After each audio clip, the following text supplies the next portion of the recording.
Assalamualaikum warahmatullahi wabarakatuh. Kami dari kelompok 5 ingin mempresentasikan tentang praktikum 3D printing yang sudah kita lakukan. Tapi sebelum masuk ke praktikumnya, perbolehkan saya untuk menjelaskan lebih dalam apa itu produk kami. Produk kami merupakan Hyperion. Apa sih Hyperion? Hyperion merupakan panel surya yang menggunakan lensa Fresnel untuk memfokuskan cahaya, lebih konsentrasikan cahaya terhadap panel sehingga menghasilkan tenaga yang lebih efektif.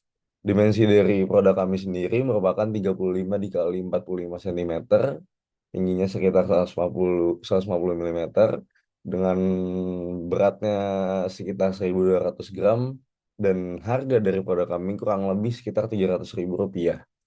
Untuk exterior parts sendiri kita ada aluminium panel frame, steel panel holder, focus fresnel lens, dan juga waterproof coating.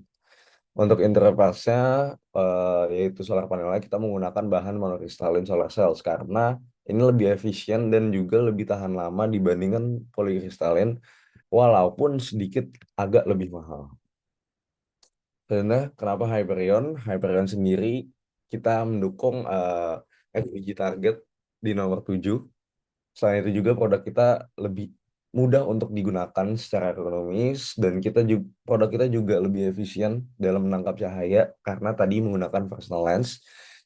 Untuk fiturnya sendiri kita tahan banting, durable, dan juga waterproof.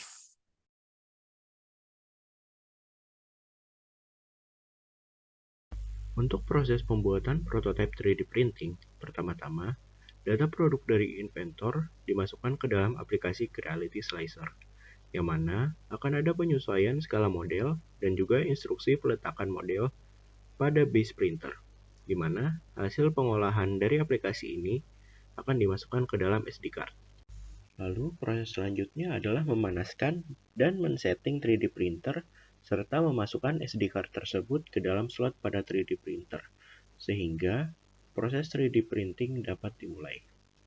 Berikut adalah percobaan ketiga dari 3D printing kelompok kami selama kurang lebih 45 menit, di mana kami menghadapi kegagalan pada kedua percobaan sebelumnya, yang diakibatkan oleh filamen yang menjadi keras di tengah printing dan juga 3D printer yang melenceng dari desain model, di mana mengharuskan kami untuk melakukan penyesuaian ulang pada desain slicer.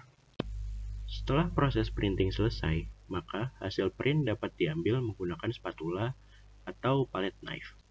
Lalu proses yang terakhir adalah pembersihan hasil 3D printing dari penyangga, base, ataupun bagian berlebih yang masih tersisa pada hasil printing menggunakan art knife.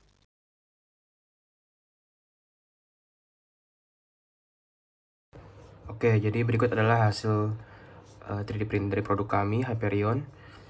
Nah, ini bisa dilihat detail-detailnya. Sorry. Oke.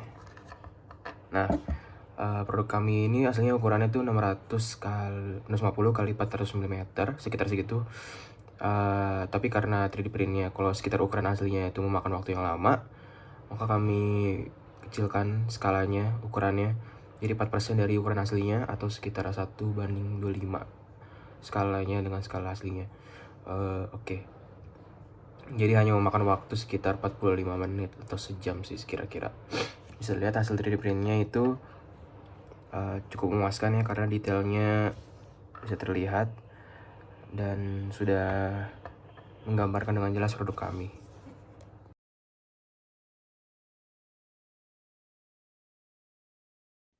Oke, selanjutnya kami akan membahas kesimpulan pada bagian ini.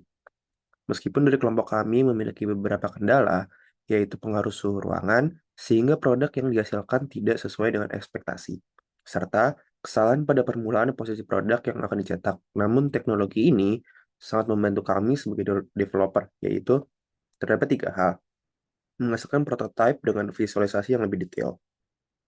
Berikutnya, teknologi 3D printing juga lebih efisien dan efektif dari cara tradisional. Dan yang terakhir, teknologi 3D printing menggunakan material yang lebih sedikit dan mengurangi limbah dalam proses produksi. Mungkin sekian penjelasan dari kelompok kami. Lebih dan kurangnya mohon dimaafkan. Wassalamualaikum warahmatullahi wabarakatuh.